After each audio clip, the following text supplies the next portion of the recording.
Ridho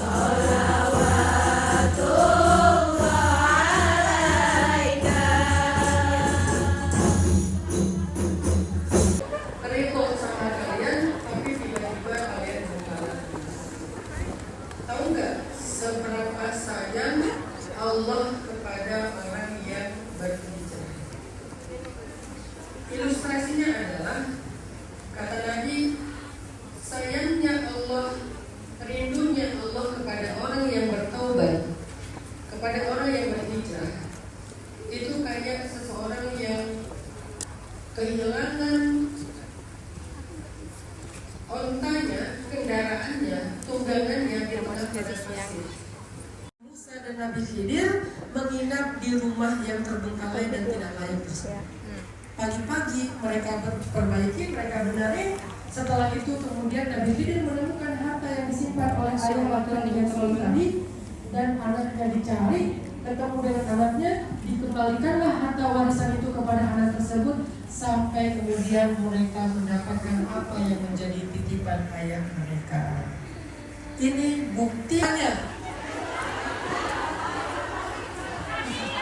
Allahumma inni astaudi'uka umuri kullaha. Ya Allah, aku menitipkan kepada Engkau semua urusanku.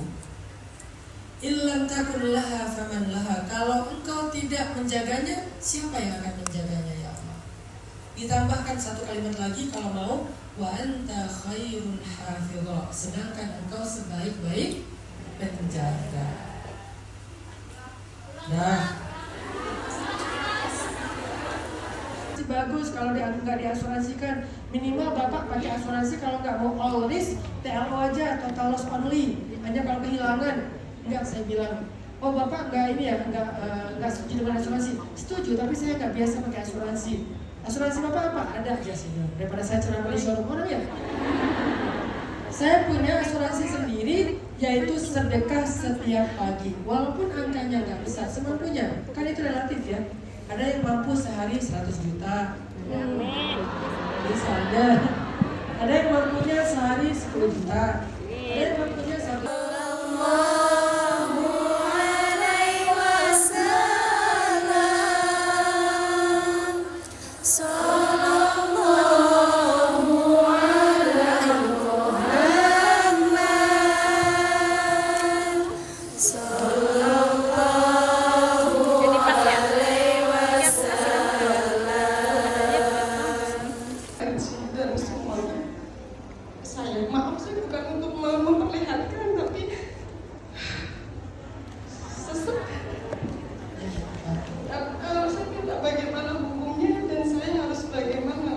luar negeri.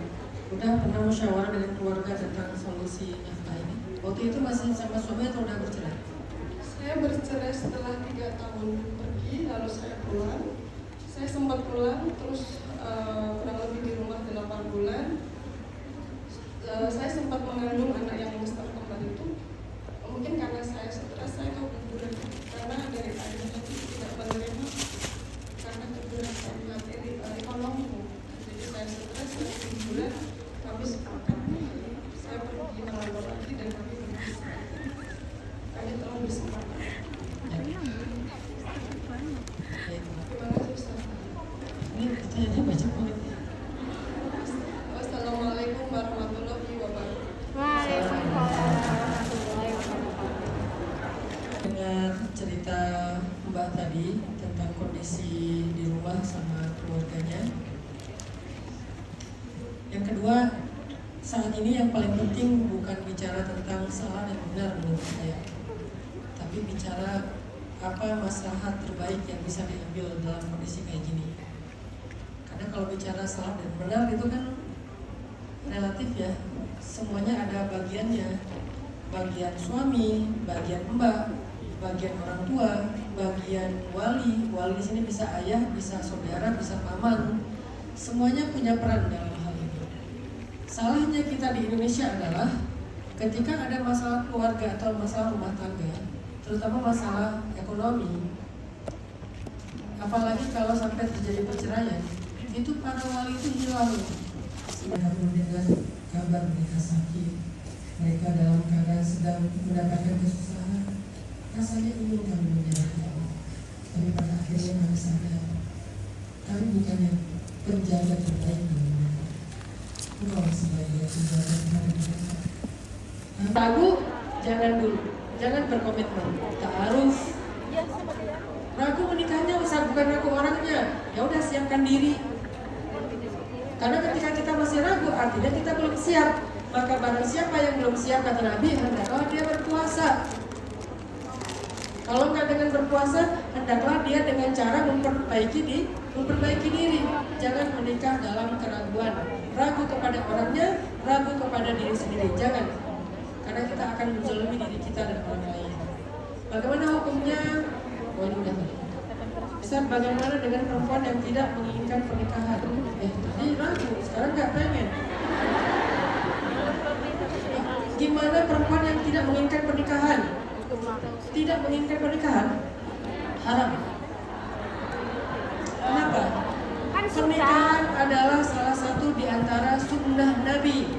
Faman raghiba an sunnati falaisa minni. Siapa yang gak menginginkan sunnahku, maka dia bukan umatku, kata Nabi. Antara tidak mau menikah dengan belum siap menikah itu dua hal yang berbeda. Kalau kalian gak siap, gak apa-apa. Kalau kalian belum siap, gak apa-apa. Kalau kalian masih pengen berkarir, gak apa-apa. Kalau kalian pengen memantaskan diri, gak apa-apa. Tapi kalau kalian, pokoknya aku gak akan mau menikah, itu yang apa-apa. Jadi tidak menginginkan menikah itu dosa dalam Islam. Kalian belum bisa berjilbab, ya udah, jilbab semampunya dulu. Belum bisa syar'i banget, gak apa-apa. Tapi kalian bilang jilbab itu gak halal, gak wajib, itu dosa. Gitu ya. Jadi syariat itu jangan dirubah-rubah dengan keinginan kita, tapi kita menjalankannya semampu kita. Yang halal tetap halal, yang haram tetap haram, yang wajib tetap wajib, yang makruh tetap makruh. Tentang kita adalah tentang kemampuan, bukan tentang syariat.